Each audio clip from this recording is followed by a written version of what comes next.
Has expired. Please, let's recognize Mr. Graves. Thank you. Following up on my last questions, Mr. Warfel, have you asked any of the employees in Cincinnati if they were ordered to carry out these targeted approaches? Not at this time. I have not asked those questions yet. Who interviewed you? Who interviewed You me? for this position? I was first approached and asked about whether I would be interested in going over and helping the IRS by the White House Chief of Staff, Dennis McDonough. He's the first person who approached me. Did you ask the White House Chief of Staff who, in fact, had ordered these special targets here?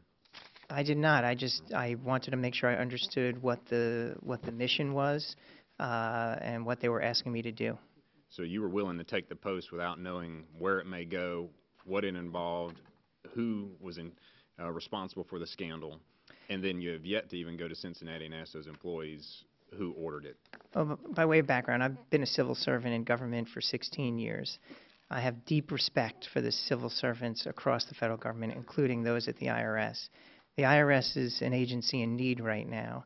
I have a reputation for stepping in and helping solve government problems. I took the job because I felt like I could be helpful. That's why I took the job. Okay. Well, I think one way to be helpful would go to Cincinnati, find out who ordered them to carry out these targets. And then the earlier question to Mr. George, I think your response when I asked that to you was they did not respond or you did not get a response. Is that correct? Yeah, well, they did correct. They did not identify anyone who gave the order. So you can infer then that either they took it upon themselves or they were hiding the identity of somebody else. Which would you conclude? Well, at this stage, Congressman, I would say when we questioned them, it was in the guise of an audit. And the circumstances when you're conducting an audit, you're really looking at, institutional. So this should be Mr. Werfel's first question then to Cincinnati is who gave you this order then? Understanding yours was more of an audit, his then is seeking out who actually made the call. It could be, but this is an important fact that I do need to bring up, Congressman. We, working with the Department of Justice, are looking further into this matter.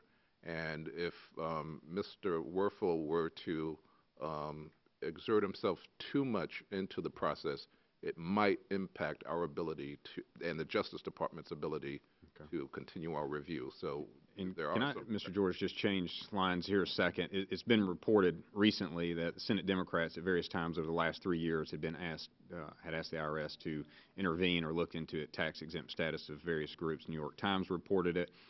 In March of last year, a group of Senate Democrats sent a letter asking the IRS to crack down on 501c4s, I guess sort of following up on Ms. Captor's concerns there. In the course of your investigation into the targeting of conservative groups and throughout all the interviews and all the employees, senior officials, others, did anyone indicate that they felt pressure from Senate Democrats? Nothing in our audit has revealed that type of information, sir. Have you seen any evidence at all? I have not. That the IRS reviews of tax-exempt status groups or tax-exempt groups requested by the Senate Democrats coincided in any way with the targeted groups that have been identified? In the course of conducting the instant audit, no. Do you anticipate that you will see? We will go wherever the facts take us, sir. I think truth is very important, and as we all sit here today, it is about the truth, and I appreciate your focus on that as well. Fact finding is very important.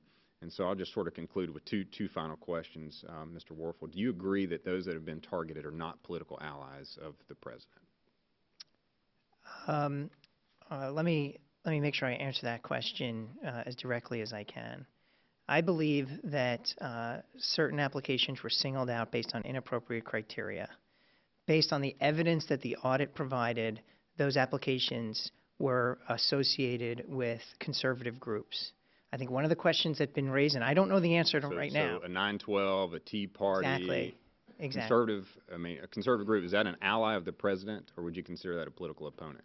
I mean, I'll just offer as a lay person and a citizen, I would say that those are typically not allies of the president. So they're political opponents. And would you agree then that Ms. Lerner, Mr. Shulman, Miller, senior staff that admitted knowing this information previously are subordinates of the president? Yes, they are subordinates of the president. And so therefore we can conclude then that their either the president or the subordinates of the president were well aware of or involved in the targeting of political opponents based on I his don't, responses. I don't know that I could jump to that conclusion. I think there's more analysis and review that needs to be done. I understand the question, and I understand the need to want to know the answer to that question.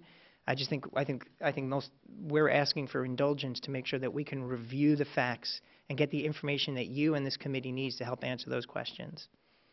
Thank you, Mr. Chairman. Thank you. Mr. Yoder.